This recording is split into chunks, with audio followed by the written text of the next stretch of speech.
At that, the Brahmins and heretical practitioners of other traditions and all the wandering mendicants arose from their seats and said to the Blessed One, "Blessed One, who among us is young, and who among us is old?"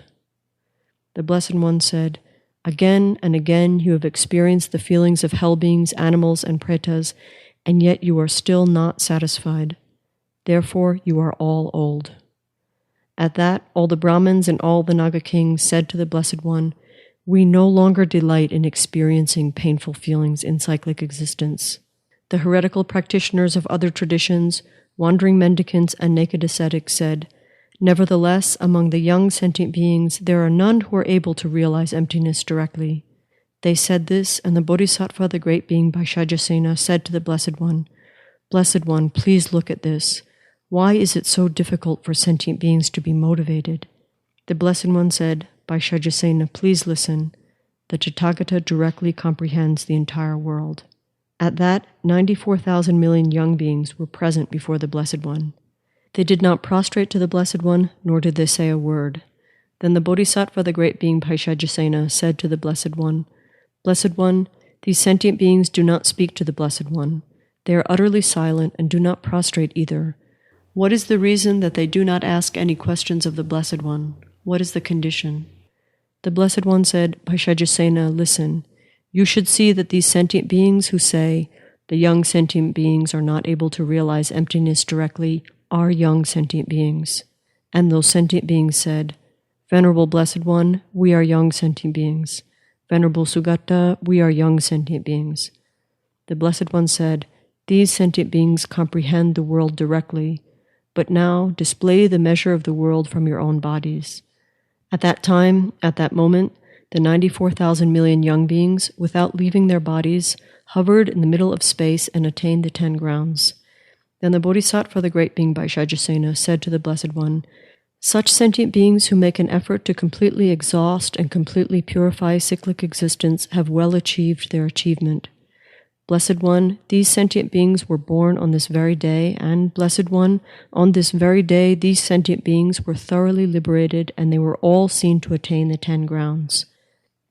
At that, the Brahmins and heretical practitioners of other traditions, wandering mendicants, naked ascetics, Naga kings, and the wicked Mara and his retinue, all arrived for the purpose of deceiving, and said to the Blessed One, "Blessed One, we have come here before the Tathagata, and now that we have heard this Dharmapariyaya, may we attain the sword of happiness of a Buddha.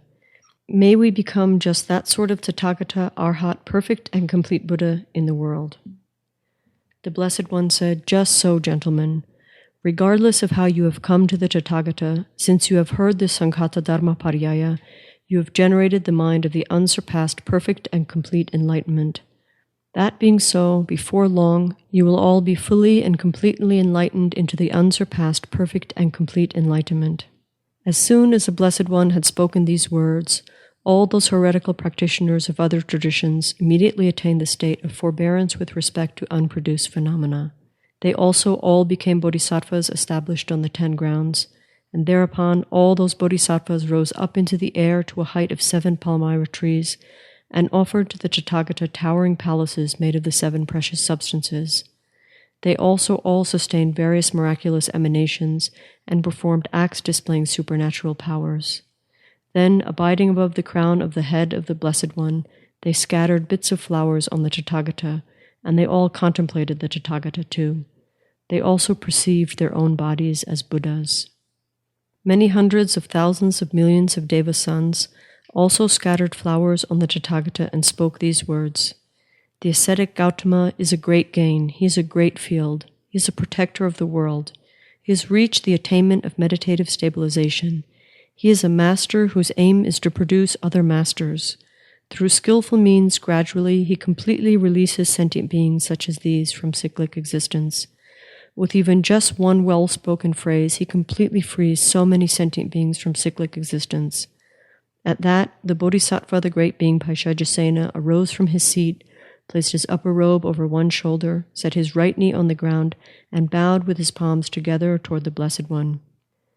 He said to the Blessed One, "Blessed One, due to what cause and what condition do these children of the lineage issue forth these words, perform many acts displaying supernatural powers, and compose many praises of the Tathagata. The Blessed One said, "Child of the lineage, listen. They are not praising me. Rather, they are praising their own bodies, and they will establish their own bodies as a holy seat of Dharma. They will emit light rays of Dharma from their bodies. All the Buddhas will support them too, in order to awaken them fully and completely in the unsurpassed perfect and complete enlightenment. And when they have become fully and completely enlightened, they will teach the Dharma." Then the Bodhisattva, the great being Vaishajasena, said this to the Blessed One: "The Tathagata, the Sugata, completely frees many sentient beings day and night, yet sentient beings still have not been depleted." The Blessed One said, "Vaishajasena, it is good, very good, that you have thought to question the Tathagata on this point. Vaishajasena, it is as follows.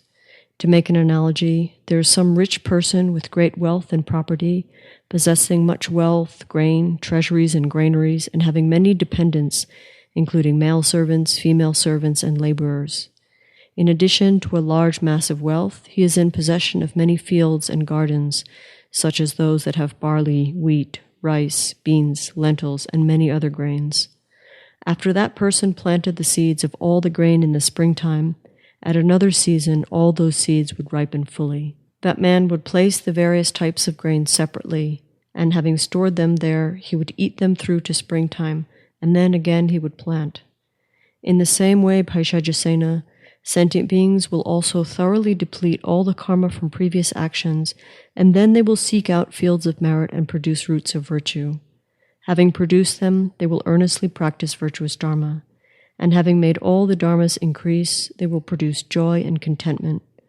Vaishajasena, because of that joyful and contented mind, they will not go to waste for many thousands of millions of eons. Vaishajasena, in the same way, a bodhisattva who has produced the initial thought of enlightenment will never be subject to waste. In short, they will realize all dharmas. He said, "Blessed One, what sort of dreams will be seen by bodhisattvas who have produced the initial thought of enlightenment?" The Blessed One said, "Vaishajasena, bodhisattvas who have produced the initial thought of enlightenment will see many fearful things in their dreams. If you should wonder why that is so, it is because they are purifying all their karma. Sentient beings with bad karma cannot eliminate their unbearable suffering, but the former, although seeing a bad dream, is not afraid." He said, "Blessed One, in what way will fearful things be seen in the dreams of bodhisattvas who have produced the initial thought of enlightenment?" The Blessed One said, "Vaishajasena, a fire will be seen blazing. At that, the bodhisattvas should know that all their delusions have been burnt. Secondly, Vaishajasena, although bodhisattvas who have produced the initial thought of enlightenment see water stirred up and greatly churning, they will not be afraid. If you should wonder why that is, Vaishajasena, in this way all the bondage due to ignorance is cast aside, and what is bad is purified. Thirdly, Vaishajasena, bodhisattvas who have produced the initial thought of enlightenment will see greatly fearful things in their dreams." He asked, "Blessed One, what are they?" The Blessed One said, "Although they see their heads shaven, Vaishajasena, they would not become frightened by that. If you should wonder why that is, they would think, 'My attachment, anger, and ignorance have been shaved off. I am victorious over cyclic existence with its 6 realms.' Their place is not in the hell beings' realms either. It is not among animals or pretas. It is not among the asuras. It is not among the nagas. It is not among the devas. Vaishajasena, bodhisattvas who have produced the initial thought of enlightenment attain birth in the perfectly pure Buddha fields.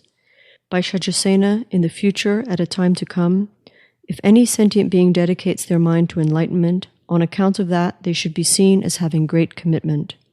Vaishajasena, although they encounter contempt, they should not be disheartened, nor should they be discouraged. Vaishajasena, many are the dharmas I have taught. Vaishajasena, for some hundreds of thousands of myriad millions of eons, I engaged in arduous activities. But that engagement in arduous activities was not for the sake of wealth. It was not in order to enjoy a livelihood. It was not in order to enjoy power. Vaishajasena, I engaged in arduous activities in order to comprehend the nature of phenomena. But until the moment that I heard the Sanghata Dharmapariyaya, I did not attain unsurpassed perfect and complete enlightenment.